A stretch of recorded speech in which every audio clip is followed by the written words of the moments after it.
Hey, so okay, let's dissect resonance. What does it actually mean? So, resonance is it comes from the principle of capacitance and inductance. Let me explain like this. Probably in school you would have learned voltage equals current times resistance, and that is I times R, and this is to do with DC. Okay, so DC is direct current, no frequency, just straight line. With AC, it's a little bit different. V equals I times Z. Z is called your impedance. Now, impedance is made up of two components. Z equals resistance plus your reactance. We use X for reactance. So in a situation where reactances cancel, you have resonance. Let's talk about reactance. First of all, this would be the equation there, an imaginary number, because it kind of disappears at resonance. Z squared equals R squared plus X squared, and solving for Z equals the square root of R squared plus, in brackets, XL, inductive reactance, minus XC, capacitive reactance. Okay, so a capacitor, which looks like this, a parallel plate capacitor, is two conductive surfaces separated by a dielectric or a gap, an air gap in this case. This would be the distance, and the width and length of it would create the area. Okay, so your capacitance is determined by the area of the overlapping plates and the distance between them. And so when you put a voltage across the two plates, you actually get an electric field stored between the two plates. Okay, so that's the one thing. Then you got inductance. You imagine a little inductor, which is a copper coil.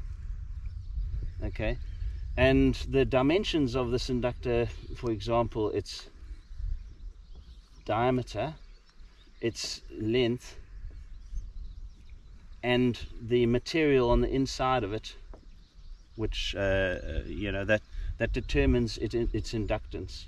Okay, so yeah, capacitance equals area over distance, and here inductance equals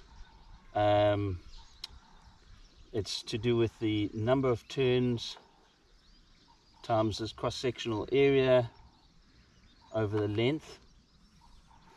And both here and here, there's another element that's to do with the medium between the two plates, or the medium within the copper coil. And so between the two plates, you've got epsilon, which is your permittivity, and inside that air coil, you've got mu, which is your permeability. Permittivity is to do with the magnetic electric permittivity of the medium, and permeability mu is to do with the magnetic permeability of the medium. So now the capacitance and the inductance factor into these formulas, but you see it says XL. To measure the XL, which is inductive reactance, XL equals 2 times pi times F times L. Okay, and capacitive reactance equals 1 over 2 times pi times F times C. Okay, F is your frequency, L is your inductance, C is your capacitance. So during reactance, in reactance within this formula, where they cancel, that's when you have resonance. Okay, so at every measurement of capacitance and inductance, you will have a resonant frequency. Let's just do this finally. So it's 2 pi FL equals 1 over 2 pi FC. And when that cancels with that, you get reactance. But if you have to solve for frequency, frequency equals 1 over 2 pi times the square root of LC. So you can see here, I don't know if you can see that formula, where your capacitance and inductance decreases, your frequency increases. When your capacitance and inductance increases, your frequency decreases. So it's an inversely proportional relationship. So resonant frequency is mainly based on that. That's 2 pi is a constant, so it's really based on your inductance and your capacitance. So if you've got a coil, if you want to come in here, and if your coil, for example, there's a coil. I've excused the old masking tape, but this little experiment has served me well. I've basically taken a copper wire about so long, okay, 2 copper wires about so long, and then coming close, I wrap them around a masking tape to use the diameter as and I made 10 turns, like 1, 2, 3, 4, 5, 6, 7, 8, 9, 10, and then I taped it so it didn't fly apart. That's why all this masking tape's here. And then I put it into this little chocolate block connector, and so this is your inductor, and then there's a capacitor. All right, I've also added a little LED in there. Now here we've got the same setup. You've got an inductor, same thing, okay. On this side I've added the same capacitor. It's exactly this identical capacitor, okay. And then I've put a battery, and to make it easier for me, I've connected the one end to here, and then I'm going to touch this end across the terminal there.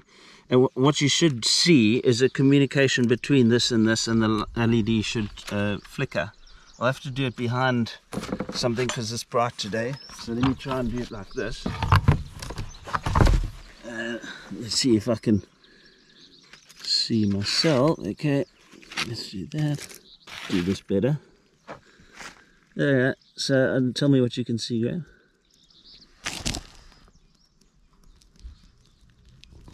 Yep, I can see a little flash happening there. Okay, so the 2 coils aren't touching. Yeah.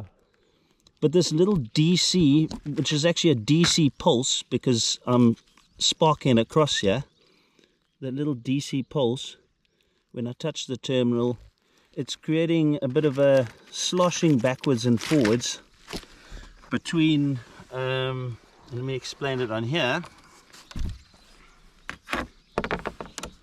So we've got a capacitor. I'll just represent a capacitor like that. We've got a inductor. An inductor I'll represent like that. And then it goes so what this is known as is a tank circuit, okay. So you've got energy kind of sloshing backwards and forwards between the capacitor, okay. So but in here, in between the 2 capacitive plates, you've got an electric field stored there. That's your capacitive reactance, okay. And in the inductor, you've got a magnetic field stored within the inductor, and that's your inductive reactance.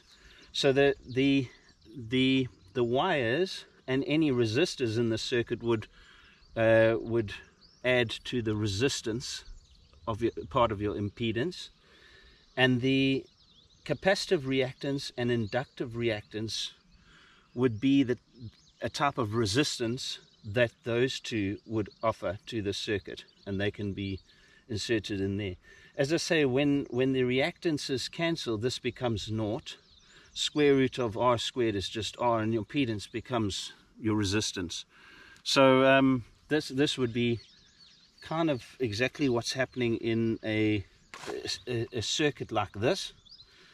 It's to do with electromagnetic fields, and we're talking about light, electromagnetic waves. But a similar thing happens in resonant cavities, and I'll take you over to the other side here. Come see in the middle.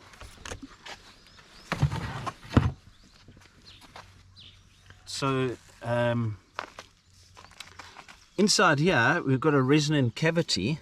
It's excited obviously by these 2 points, but if you look inside there, the this forms, actually it's very dirty because I'm still working on it. That's actually masking tape up on top of granite, and this is all granite with masking tape for measurements. And there's a lid that fits on here, and that becomes a cavity. Now, when it's excited, it creates like a tank circuit, similar to your capacitor inductor, but you can think more in terms of supporting electric fields. So inside there'll be electric fields, and there'll be reactances, the same as that little circuit, and it'll basically create a situation of resonance, and that's what resonance is. So any combination of capacitor and inductor will create a resonant frequency, and you can measure the capacitance, as I said, through the formula that I said. Capacitance equals epsilon times area divided by the distance, and your inductance, you can measure the diameter of the length and the number of turns in your inductor, and the inductance formula is L equals mu n squared A over L. Sorry, L for inductance equals mu n squared A over L. So in that way you can actually kind of go back to here. You kind of, this circuit over here. Sorry, we have a noisy bird. If you forgot what South Africa sounds like, Yeah. I'll just remind you quickly. But if we go back to this circuit, have a look at this circuit here. So basically, when you measure the inductance of this inductor and the capacitance, this circuit will operate according to a specific frequency. It's resonant frequency. At that resonant frequency, it'll transfer information across. It'll transfer energy across. Okay, and you see the little LED light up. But we're not supplying, in a normal situation, you wouldn't supply a DC pulse. You'd supply a specific frequency relative to this setup. So you would work out the capacitance, work out the inductance, you'd work out the resonant frequency, and then you'd find a frequency generator that put that input at the correct frequency, okay, constantly, okay. Or you can use a battery, a DC battery, and pulse the terminals across it. So what you're doing is you're creating a range of different frequencies. But this little capacitor inductor setup will only harness a certain frequency related to its inductance and capacitance, its resonant frequency, and it'll reject all other frequencies that battery is offering up to the circuit. In the same way, if you look over here, the inductor, oh my gosh, Adidas, bring them on. Yeah, prehistoric. So lightning strikes here and you're getting your DC pulse. You could also call it an impulse, and it's to do with rise time, but it gives a broad band range of frequencies depending on how fast the pulse is. I won't go into that, but not all of those frequencies are relevant to this particular device. In actual fact, this device operates at 2.45 gigahertz. So only 2.45 gigahertz frequency of the entire spectrum that the lightning bolt's offering up is actually going to enter the King's chamber in this device and cause it to resonate at its cutoff frequency or above, but not below. So yeah, that's kind of in a nutshell some of the formulas required for understanding resonant cavities and these type of circuits like that. So just in layman's terms, that I thought that was layman's terms.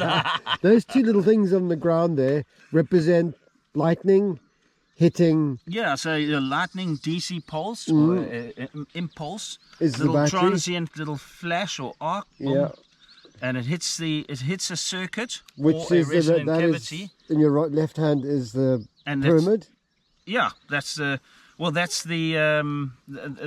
is the transmitter. The Yeah. transmitter setup. That's your Okay. sarcophagus inside your king's chamber. It's more to do with the electric fields and the magnetic fields that this represents. Yeah, but it represents what's inside the king's chamber.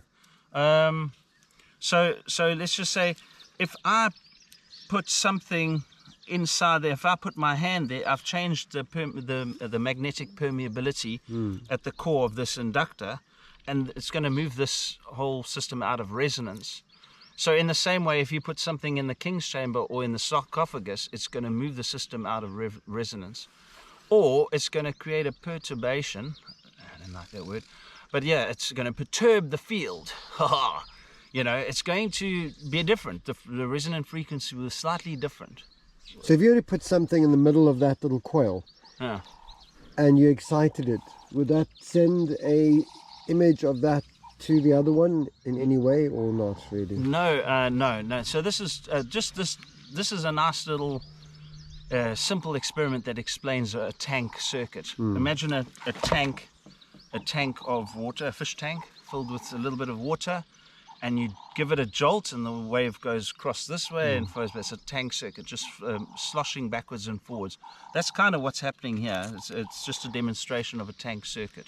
Sending a wavelength around. So what you're talking about is it's much more, any transmitter, your cell phone, well, cell phones use microwave, but most devices that work with electronics and electronic circuits, the part that is to do with the transmitter is always to do with capacitance and inductance. So you change the capacitor, like your little old tuning radio, that you tune the capacitor, you tune the inductor, and you can pick up the right frequency from the right station. And so that's to do with that. What you send on a radio signal, that determines the image or the information, or the voice or the picture or whatever you get. So this would represent the carrier wave.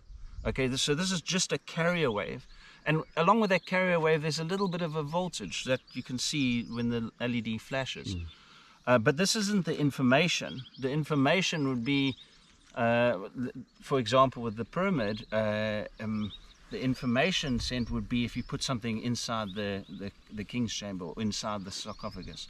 So now that forms part of what we call my hypothesis, okay, which is there's science and then there's my hypothesis based on scientific principles, but that's still what we've got to prove. Okay, so we've still got to prove that when you excite a cavity like this, the cavity within the cavity puts a signal onto a carrier and another carrier onto a secondary carrier, and then that transmits. So that's what this whole device is all about. And we're actually dealing with biological. So we're trying to see if a biological signal can be transmitted, and that's So, but there's. How do you prove it? Well, this is how we prove it. So transmissions are well proved, and we don't need any experiments to prove it more. All the formulas, all the know-how, all the physics checks out. It's been tested billions of times. We know how transmissions work. We don't necessarily know how biological transmissions work. Or put it this way, it doesn't fall into accepted science at the moment, and it shouldn't, because there's just not enough information. And science is based on information, not just theories or ideas or beliefs. So we've got to get to that point where we've done enough testing. And that's why this whole project is encouraging people to actually build one of these or build a different one. I've got so many different designs, bigger ones as well, where we can test it and we can gather empirical evidence, and then from there we can draw conclusions. So we don't just jump to the conclusion that we can transmit DNA to the stars, but what an amazing thing that would be. So Luke proved it through setting the what was it, the AIDS DNA via... Oh, Luc Montagnier. So there, Luc Montagnier, if you don't know who that is, you must watch a video called Water Memory, brilliant documentary on YouTube. And Luc Montagnier took over the work of Jacques Benveniste, who in the 80s transduced DNA, turned DNA into a signal, put that signal into a wave file, a common file that we use for listening to music, a wave file, and then emailed that wave file from France to Italy. And then in Italy, they took that same wave file and played it into a solenoid, which is a little cylinder with a coil around it, an inductor much like that, but is more narrow diameter. And they played it for about an hour into that cylinder. Inside the cylinder was a PCR kit, polymerase chain reaction, the building blocks of DNA, nucleotides, and polymerase, Taq polymerase, more than likely. And so there's nothing more. There was no representation of the DNA within that PCR kit. The signal came from France, was played in Italy through into that PCR kit over an hour. And when they screened that PCR, the polymerase had already started building DNA fragments based on the signal that it received, not from physical components within that PCR kit. So it was absolutely astounding, work that he did, and he got ridiculed for it. Luc Montagnier, who co-discovered the HIV virus, then took it on as his next project, and he then got ridiculed for it. But he claimed to repetitively show a transfer of DNA from France to Italy, and so unfortunately I think he was hard done by, because the journal Nature didn't like this for all the reasons, that it could take away business from Big Pharma, I presume, or many other probably nefarious reasons. So they decided to send a physicist who had an agenda, and he brought on a editor who had an agenda.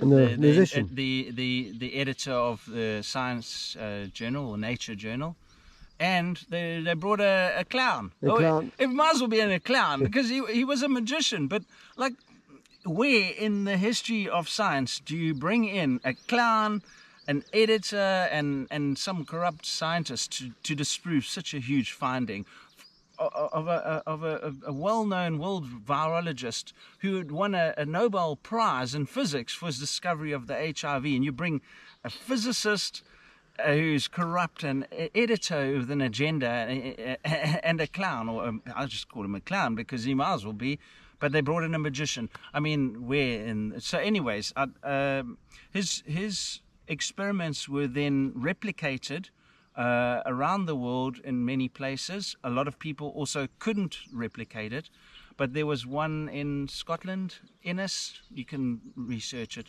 If you look at the credits of that Water Memory movie, you can actually track her down.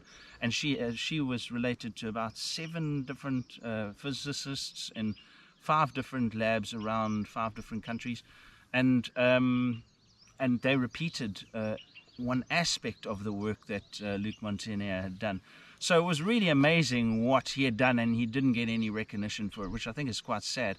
But if you look at life in general, it communicates. The whole body communicates. It's all to do with information.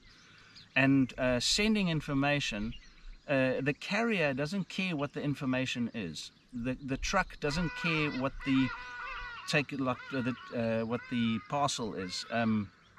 The carrier wave doesn't care if it's sound, an image, a video, or whatever it is that you couple onto the carrier wave. And in the same way, a carrier wave that's created within a resonant cavity, like the pyramid resonant cavity, King's chamber resonant cavity, and the sarcophagus resonant cavity, it will be one frequency, okay? But as soon as you put something into the sarcophagus, it's going to perturb the fields, and there will be a change. It should be a measurable change. Perhaps we don't have quite the measuring equipment to read that change in measurement, but it should change theoretically, and so yeah, so it makes sense then that